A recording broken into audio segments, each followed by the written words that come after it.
À quelques heures d'un discours aussi attendu que critiqué, le sujet de la visite de Benjamin Netanyahou au Congrès américain a sans surprise occupé la majeure partie de ce débat sur la politique étrangère des différents partis israéliens. Personne ne peut attendre d'Israël qu'elle se taise, a déclaré le candidat du Likoud, le parti du premier ministre. Ce n'est pas sur le fond de la question qu'on s'en prend ici au discours du premier ministre. Sur cette scène, tout le monde s'entend.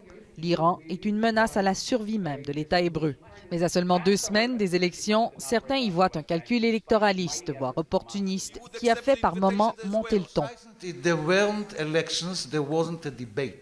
No, there was an invitation and there was a debate. What we will gain. The question is how much we will lose. Omer Bar-Lev, un candidat de l'Union sioniste, principal adversaire du Likoud aux élections, s'inquiète de la dégradation des relations entre la Maison-Blanche et Israël. Tout ça pour gagner des votes, dit-il. Chaque semaine, le Likoud descend dans les sondages et je crois qu'il croit pouvoir inverser la tendance. C'est tout. Dans la rue israélienne, c'est un reproche qui est très répandu aujourd'hui. Bibi ne pense qu'à lui-même, dit cette femme qui l'appelle par son surnom. Il ne pense à personne d'autre et c'est très mauvais. Si le citoyen israélien était important pour lui, il aurait dû se rendre à Washington après les élections. Elle précise n'avoir aucune intention de regarder le discours. Pourtant, il était inévitable, diffusé en début de soirée à heure de grande écoute sur toutes les chaînes de télé israéliennes.